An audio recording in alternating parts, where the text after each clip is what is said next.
میرے اور آپ کا یا کسی کا مناسب نہیں بنتا. تو میرا خیال ہے اس سے زیادہ تفصیل سے میں بات اس پہ نہیں کر سکتی. اچھا خان صاحب، یہ جو واپسی والا معاملہ ہے اس پہ کچھ لوگوں پہ بہت برہم ہیں اور کچھ کے بارے میں وہ خود بھی ایک نرم رویہ رکھتے ہیں. تو کیا جن میں آپ بھی شامل ہیں، مجھے بتائیے گا کیا آپ کو پارٹی جب چھوڑ رہی تھی تو آپ نے خان صاحب کو اعتماد میں لیا یا انہوں نے آپ کو کہا ہو کہ ہاں جی اسٹیپ بیک کر جائیں اور جب وقت آئے گا آپ واپس آ جائیں؟ دیکھیں کچھ چیزیں میں ابھی پبلک کر سکتی ہوں، کچھ نہیں کر سکتی، لیکن یہ ہے کہ خان صاحب میرے سے خوش تھے.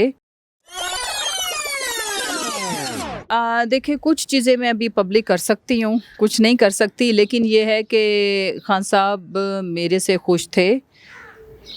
ٹھیک ہے. اور انہیں کسی قسم کا کوئی بھی میرے پریس کانفرنس کرنے کے اوپر اعتراض نہیں تھا. وہ میری ساری چیزوں کو یہ سمجھ سکتے ہیں کہ ایک طرح سے ان کی رضامندی تھی کہ اس وقت آپ سٹیپ ڈاؤن کر جائیں اور جب وقت واپس آئے گا، کیونکہ آپ کے باری وہ رد عمل بھی نہیں آیا اس کو ایسے نہیں. اس کی وجہ یہ ہے کہ وہ ساری چیزوں کو سمجھتے تھے. کیونکہ دیکھو اس سے ایک دن پہلے بھی میں نے جیل سے جس طرح سے باہر میں نے اپنی تردید والا بیان جاری کرایا تھا، کیونکہ ہمارے وکیل کو کسی نے جس طرح سے بھی یوز کیا، اس نے باہر کے جی ہم چھوڑ رہے ہیں. پھر میں نے بڑی مشکلوں سے، مجھے پتہ ہے ابھی میں وہ بھی ڈسکلوز نہیں کر سکتی کہ میری فیملی تک کیسے میری بات پہنچی، کہ میرے ٹویٹر اکاؤنٹ سے میں نے انہیں کہا کہ امیجیٹلی اس کی تردید کرو، ہم نہیں جوائن کر رہے. تو پھر ایک دن میں ایسا کیا ہوا کہ پھر ہمیں کیمرہ کے آگے بیٹھنا پڑا. سو سمپل اس چیز کو رکھتے ہیں. خان صاحب کو جن لوگوں نے حقیقی معنوں میں ان کا ساتھ دیا ہے، اس چیز کا انہیں ادراک ہے. کچھ ایسی ابھی بھی بہت ساری چیزیں ہیں جو ہم پبلک نہیں کر سکتے، اور نہ قبل از وقت اس طرح کی باتیں کرنا ہمیں وہ ہمارے لیے ٹھیک نہیں. فواد چودھری صاحب آ جائیں گے واپس؟ آپ سمجھتے ہیں کہ ان کو آنا چاہیے؟ دیکھیں میں تو یہ سمجھتی ہوں کہ آنا چاہیے، لیکن حتمی فیصلہ تو خان صاحب کا ہوگا. میں اس پہ بڑی کھل کے بات کل پرسوں میرا کسی نے مجھ سے یہ سوال کیا تھا، تو میں نے اس پہ اپنا موقف رکھا. اور دوسرا دیکھو میں نے پھر بات کی ہے کہ حتمی فیصلہ تو ہر ایک کے بارے میں خان صاحب کا ہونا ہے. جس کو وہ چاہیں گے لیں گے، اور اگر کسی کو وہ نہیں لیں گے تو اس کی انہیں وہ انفارمیشن ہوگی، شاید وہ پبلک نہ بھی کریں لیکن ان کو پتہ ہوگا کہ وہ کیوں نہیں لے رہے، اور ان کو پتہ ہے کہ وہ کیوں لے رہے ہیں. اور جن کو اگر انہوں نے واپس لیا، اور میں آپ کے توسط سے میں خان صاحب کی اور ان کی پوری فیملی کی بھی شکر گزار ہوں کہ انہوں نے ہمیں وہ پیار محبت جس طرح سے، اس میں کوئی فرق نہیں آیا. اس سے میرا دل بڑا ہوا. میں نے جو قربانی دی اور جو مصیبتیں میں نے سہی، ان کو آنر اسی وقت مل گئی تھی جب انہوں نے ان چیزوں کا، اور ان کی کسی چیز میں، ان کے لہجے میں، ان کی میرے اور جمشید کے بارے میں جو خیالات ہیں، ہماری ایبسنس میں بھی اتنے مہینوں کا گیپ، لیکن کوئی اس میں الحمدللہ کمی نہیں آئی. اور بلکہ جب بھی مجھے ان کا پیغام ملتا ہے تو میں ایموشنل ہو جاتی ہوں. میرے بیٹوں کا پوچھتے ہیں، اسپیشلی آہل کا حال پوچھتے ہیں. جب مجھے وہ دعائیں میرے لیے بھیجتے ہیں تو ان کے لیے تو ہم کرتے ہی ہیں. میں نے کیا، پوری قوم ان کے لیے روتی ہے، دعائیں کرتی ہے. لیکن جب ان کی طرف سے میسج ملتا ہے تو میرا دل بڑا ہو جاتا ہے کہ ہم نے صحیح انسان کے لیے قربانی دی. صحیح انسان کو ہم لیڈر مانتے ہیں، ایک ایسے انسان کو جو آج بھی، جس کو اپنی فکر نہیں ہے، ہم سب کی فکر ہے، اس قوم کی فکر ہے، اپنے پیاروں کی فکر ہے، اور جو اپنی جان کی بھی پرواہ نہیں کر رہے. سو خان صاحب کے لیے پوری قوم کی دعائیں ہیں. خان صاحب پچھلے دنوں بڑے ناراض تھے کہ یہ جو پیغام رسانی میں کچھ چیزیں ان کی کہنا تھا کہ یہ غلط ہوئی ہیں، جیسے سنی اتحاد سے اس کا فیصلہ تھا اتحاد کا. اس طرح کی آپ کیا سمجھتے ہیں کہ جو جن لوگوں نے اچانک پارٹی کے اوپر چھائے ہیں، کیا وہ کیا واقعی اس میں کوئی آپ کو مشکوک چیزیں نظر نہیں آتی؟ آپ کو نہیں لگتا کہ پارٹی کو ٹیک اوور کر لیا گیا کسی اور ہاتھ؟ دیکھیں میں اتنے ہارش ورڈز نہیں بولوں گی. یہ میڈیا میں اٹھی نہیں آوازیں ہیں، یہ سب سوال اٹھا رہے ہیں. سوال آپ اٹھا سکتے ہو، میں اپنی پارٹی کے لیے اس طرح کی بات نہیں کر سکتی. دوسری جہاں تک رہ گئی بات کہ یہ بات کسی حد تک ٹھیک ہے کہ performance up to the mark نہیں ہے، لیکن اس میں کسی کو اس طرح سے ٹارگٹ کرنا، وہ میں کبھی بھی اپنے پارٹی کے لوگوں کو، میں نے کبھی ماضی میں بھی نہیں کیا، نہ میں کرتی ہوں. اچھی بات نہیں ہے. دوسری کمیاں کوتاہیاں ضرور ہیں، امپرومنٹس کی ضرورت ہے. صرف ایک بات کر لیں جو میری اپیل ہے کہ جب مشکل وقت ہوتا ہے نا، جب ہم حالت جنگ میں ہوتے ہیں تو ہمارا فوکس ہٹتا ہے. اگر ہم آپس میں ایک دوسرے کو کرٹیسائز کریں، آپسی لڑائیوں میں پڑ جائیں، اور بلکہ اس وقت میڈیا ٹیم کا کام، اور میڈیا ٹیم وہی ہے، سارے ہی وہ لوگ ہیں جو خان صاحب سے ملتے ہیں، جنہوں نے باہر کمیونیکیشن کرنی ہوتی ہے، بھلے ان کا میڈیا ڈیزگنیشن ہے یا نہیں. تو سب سے بھاری ذمہ داری یہ ہوتی ہے کہ آپ کے پاس خان صاحب کا جو اسٹیٹمنٹ ہے وہ امانت ہے. اور اس امانت کے لیے نہ صرف اس ملک کے 25 کروڑ عوام بلکہ بیرون ملک بیٹھے ہوئے پاکستانی بھی اور باقی لوگ بھی جو خان صاحب کے لیے ایک تکریم رکھتے ہیں، چاہے ان کا تعلق باقی کسی اقوام سے بھی ہو، تو جب ہم کوئی بھی ان کی سٹیٹمنٹ اس طرح سے آ کے جو کہ اگلے دن ثابت ہو جانا ہے کہ آپ نے صحیح بولا یا غلط، خان صاحب تک ساری باتیں پہنچتی ہیں، تو میری ان سے یہ ریکویسٹ ہے کہ بات اتنی کریں، اسی کانٹیسٹ میں کریں جس طرح انہوں نے کہا ہے. فار دا ٹائم بینگ ذاتی ایجنڈاز کو اگر ہم سائڈ پہ رکھ لیں، میں ایک ایگزامپل دیتی ہوں کہ عہدہ، خان صاحب کی قربت، خان صاحب کے قریب پرفارم کرنا، جو ان کی جو فرسٹ ایئر لیڈرشپ تھی، آج سارے بیچارے ادھر ادھر ہیں یا جیلوں میں ہیں، یا میں جو ہر وقت 24 گھنٹے کام کرتی تھی اس وقت تو میں گھر ہی بیٹھی ہوں نا. تو یہ چھوٹی چیزیں ہیں.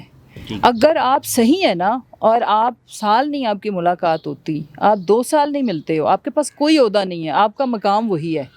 اس چیز کو سمجھیں، مقام اور عہدہ 2 ڈیفرنٹ ٹرمز ہیں. تو جو ان چیزوں کو، جو اپنی عزت کو، مقام کو ویلیو دیتا ہے نا، عہدہ اس کے پیچھے آ جاتا ہے. تو یہ جو جب آپ کنفیوژن پھیلاتے ہیں نا، یہ میں اپنی بات بتاؤں، میں دکھی ہوتی ہوں، میں بہت اپسیٹ ہو جاتی ہوں کہ ہم جیسے لوگ جو سمجھتے ہیں کہ بات کیا ہوئی ہوگی، جن کو ساری نوک پلک پتہ ہے، کیا پتہ ہے، تو وہ کنفیوز ہو جاتے ہیں. باقی لوگ جو آپ کو سنتے ہیں نا، ان میں مایوسی پھیلانے کا کام بند کریں. ہمارا لیڈر کا کام ہی امید دینا ہوتا ہے، ہوپ. چلیں میم، آخری سوال اور سب سے اہم بھی یہی ہے، میں سمجھتا ہوں ابھی پھر جو ڈیل یا مذاکرات کی باتیں ہو رہی ہیں، آپ کیا سمجھتے ہیں مذاکرات کن سے ہونے چاہیے؟ سیاستدانوں سے ہونے چاہیے، عوام سے ہونے چاہیے، یا کسی اچھا، خاص قوت سے ہونے سب سے پہلے تو میں یہ بات بتا دوں کہ اس ملک میں نا سیاستدان کچھ بھی نہیں ہے، خالی. Let me tell you one thing very clearly, ٹھیک ہے؟ اگر پی ایم ایل این کہتی ہے کہ وہ سب کچھ ہے تو ان سے ذرا اندر کھاتے جا کے پوچھیں. Nobody stand nowhere, frankly speaking. یہ ملک ایسا ہے جہاں پہ یہ ملک انفارچونیٹلی آئین اور قانون کے مطابق تو چلا کوئی نہیں ہے. جو ہم آج ڈیسائیڈ کر لیں کہ جو جس کی ڈومین ہے اس کے ساتھ آپ نے مذاکرات کرنے ہیں، یہ ملک ڈومین کے اندر رہتے ہوئے چلتا تو یہ آج مسائل یہ سب کچھ ہوا کیوں ہوتا؟ یہ جو سانحات ہو رہے ہیں، ٹھیک ہے، اب ایشو عدم توازن ہے، امبیلنس ہے، اور اتنا بڑا ڈس آرڈر ہے جس کو ان آرڈر کرنے کے لیے سب کو ایفرٹ کرنی پڑے گی. نہ کوئی خالی سیاسی جماعتیں کر سکتی ہیں، نہ ادارے خود سے کر سکتے ہیں جب تک وہ ساری باقی سٹیک ہولڈرز کو آن بورڈ نہیں لیں گے. And judiciary and even media, اس ملک کے سارے سٹیک ہولڈرز کو اپنا قبلہ درست جب تک نہیں کریں گے نا، کسی کے کوئی مذاکرات نہ کامیاب ہو سکتے ہیں، نہ اس میں کوئی سکسیس نکل سکتی ہے. 2 لوگ، اب فرض کرو کہ آج یہ 2 ان لوگوں کی آپس میں ٹھیک ہے، آپ اس کو اگنور کرو گے تو ادھر سے پرابلم شروع ہو جائے گی، ادھر ٹھیک ہوئے گا.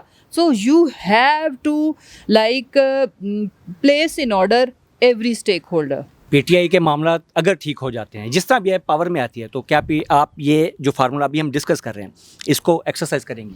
دیکھیں، I believe in one thing, اگر ایک مسئلہ ہے، let me tell you one thing, ایک پرابلم ہے، کوئی ایک سر درد ہے تو سر درد کی ایک دوا ہے، ٹھیک ہے، دوا ہے، پھر اس کے بعد دعا بھی چلو کر لیں، ٹھیک ہے. اب خالی خواہش رکھنا کہ مجھے I am having severe headache اور وہ بس خود سے ہی ٹھیک ہو جائے، ٹھیک ہے، تو یہ میں نے مائلڈ اگزامپل دی ہے. پاکستان کے جو مسائل ہیں وہ کینسر سے بھی زیادہ کرونک ہیں، تو اس کے لیے اس کا علاج بھی اتنا ہی گہرا، ڈیپ روٹڈ، کاسمیٹک والا کرنا ہے. تو پھر ٹھیک ہے، آج تیرے ساتھ میری اچھی چل رہی ہے تو ادھر سے ناراض ہو گیا ہوں، میں نے منہ ادھر کر لیا، تو اس سے solution, this is not the solution, this is cosmetic arrangement جو آج تک اس ملک کے ساتھ ہوتی آئی ہے. سو اگر آپ کو ریئل ٹائم چیزیں ٹھیک کرنی ہیں تو سب سے پہلے یہاں سے اور یہاں سے درستگی کرنی ہے، اس میں میڈیا میں آنے کی ضرورت نہیں ہے. جب یہاں سے چیزیں ٹھیک ہو گئیں، ایک اور بات، every body should sit on one table, all stakeholders, جس میں اب سب سے بڑا اگر میں اسٹیک ہولڈر میرے حساب سے کہو تو جوڈیشری بنی پڑی ہے، جو کچھ ہو رہا ہے. آج آپ نے لائیو میراتھن ٹرانسمیشن سن لی ہے نا، ٹھیک ہے. جوڈیشری، اس ملک کے پارلیمان، اس ملک کے ادارے، اینڈ اس ملک کا سب سے بڑا اسٹیک ہولڈر عوام، کہ جب ہم یہ سارے بیٹھے نا تو عوام کو لگے کہ یہ ٹھیک ہوا ہے، ریئل ٹائم ایشوز کو ایڈریس کیا گیا ہے، نہ کہ کہ الو بنایا جا رہا ہے. کیونکہ اب انفارچونیٹلی یا فارچونیٹلی جس کو سب سے زیادہ ہمارے سی جے پی صاحب بھی بلیم کر رہے ہیں اور باقی سارے لوگ بھی کہ جی سوشل میڈیا یہ نہیں مانیں گے کاسمیٹک ارینجمنٹ کو، یہ صحیح مسائل کا حل چاہتے ہیں. بیکاز ہمارے جن کو ہم بے وقوف سمجھتے تھے، جن کو ہم جاہل سمجھتے تھے، وہ جاہل ان پڑھ کے اندر ہم نے ان کو تعلیم تو نہیں دی، شعور ان کو اللہ کی طرف سے آ گیا یا خان نے دے دیا. اب وہ شعور ختم ہونے کا نام نہیں لے رہا، بڑھ رہا ہے. میم ایک اگر ہم لاسٹ سوال کے ایک اگر آپ صرف تمام مسائل میں سے کسی ایک مسئلے کو سب سے بڑا مسئلہ قرار دینا چاہیں، وہ کون سا مسئلہ؟ Rule of law. Rule of law. اور اس کے لیے آپ سمجھتے ہیں کہ عدلیہ کو مین پہ آپ کے سارے مسائل کا حل ایک سنٹینس میں ہے. جس دن یہ ہو گیا، مجھے پتا ہوا کہ میں چاہے جس مرضی مسند پہ بیٹھی ہوں، میں قانون کے تابع ہوں، چیزیں ٹھیک ہو جائیں گی. کرپشن، لا لیسنس، یہ جو ان ایجوکیشن، سارے اس کے بائی پروڈکٹس ہیں. غربت، سب کچھ یہ اس کی وجہ سے ہے. رول آف لا نہیں ہے اس ملک میں. اگر کوئی برا کر دیتا ہے، آئین شکنی کر دیتا ہے، کچھ بھی ہو جاتا ہے، اس کے ساتھ اس کو کچھ پوچھا نہیں جاتا. اور اگر کوئی موبائل سنیچنگ کر لیتا ہے تو اس کو گولی بھی لگ جاتی ہے اور اس کو فار لائف بھی جیل میں رہنا پڑ سکتا ہے. اور جس نے ہزاروں زندگیاں، لاکھوں زندگیاں برباد کی، وہ جیل جائے بغیر اس ملک کی سب سے بڑی مسند پہ بھی بیٹھ سکتا ہے. سو یہ اتنا بڑا ڈس آرڈر ہے جو ایک فکرے کا منتظر ہے. سب کچھ ٹھیک ہو جائے گا. رول آف لا. چلیے بہت شکریہ. بہت شکریہ. یہ مسرت جمشید چیمہ صاحبہ تھیں. ان کا کہنا تھا کہ رول آف لا اس ملک کا سب سے بڑا مسئلہ ہے اور ملک کے مسائل کے حل کے لیے تمام اسٹیک ہولڈرز کو ایک ساتھ بیٹھنا ہوگا تاکہ یہ مسائل کے حتمی اور حقیقی حل کی جانب جایا جا سکے. کاسمیٹک سرجری کی پاکستان کو ضرورت نہیں ہے. ابھی اجازت دیجیے. اللہ حافظ.